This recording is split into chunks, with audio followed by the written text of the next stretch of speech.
Points மறந்துடும். அதான் நான் கேட்குறேன், இந்த ஆளுங்கட்சி எதுக்கு கைது பண்ணது? ஓனரோட கடையில் ஓனர் ஃபோட்டோ தானே இருக்கணும். அப்போ டாஸ்மாக் கூட ஓனர் யாராவது ஃபோட்டோ வைக்கணுமா இல்லையா? அதை வச்சா நம்ம ஆளுங்களை கைது பண்ணுறாங்க. நல்ல வேலை கைது பண்ண உடனே நான் உஷாராயிட்டேன். நான் போவேன் இல்லையா அந்த பக்கம், உஷாராயிட்டேன். அடுத்ததான் ஒரு அமைச்சர் சொல்கிறாரு, வடமாநிலத்தில் இருக்கிறவங்கெல்லாம் 5 பொண்டாட்டி கட்டியிருக்காங்க. கொச்சையான வார்த்தை இது, நம்ம ட்ரோல் பண்ணலை, அது கேவலமான வார்த்தை. ஆனால் இப்போ நான் அந்த கேரக்டருக்காக சொல்கிறேன். நான் சும்மா விடலையே, இந்த அமைச்சர் பேசுனதையே 5 லாங்குவேஜில் டப்பிங் பண்ணி வாட்ஸ்அப் குரூப்பில் ஷேர் பண்ணி விட்டேன். இன்னொருத்தர் சொல்கிறாரு, வடமாநிலத்தில் இவங்களாம் பிச்சை எடுக்கிறாங்களாம்மா, இவங்கெல்லாம் அங்கே போனால் அடிக்கணுங்கிறேன், விட்டுறவே கூடாது, அடிக்கணுங்கிறேன்.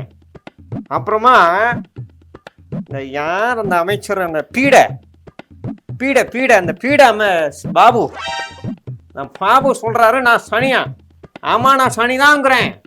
நான் சனி தான், அவருக்கு பிடிச்ச சனி நான் தான், சரியான சனி நான் தான், பார்த்துக்குங்க அவங்கள, அவ்வளோதான் சொல்லுவேன். அப்புறம் 2 நாள் முன்னாடி ஒரு வதந்தியை பரப்பி விட்டேன். அப்படி பார்க்காத வேணும், எனக்கே தர்ம சங்கடமாக இருக்கு, நான் அடுத்து தப்பாக பேசுகிற மாதிரி. ஒரு சுவாமி இந்த பெருமாள் கோவிலில் இஸ்லாமியரை போட்டுட்டான் அப்படின்னு ஒரு வதந்தியை பற்ற வச்சேன். நல்லா பற்றிக்கிட்டு போச்சு. கடைசியில் பார்த்தா அது ஃபேக் நியூஸ் தான். கப்சிப்புன்னு சைலண்ட் ஆகிட்டேன். நான் என்ன சொல்கிறேன்றேன், நான் மறுபடியும் எச்சரிக்கிறேன், என்னை தயவு செய்து என்னை சீண்டாதீங்க. தேர்தல் அரசியலிருந்து விலகி இருக்கிறேன். மறுபடியும் உள்ள வந்த ரணகலம் ஆகிடும் சொல்லிட்டேன். இப்படி வாப்பா, அடுத்த ஆள் பேச்சு வா.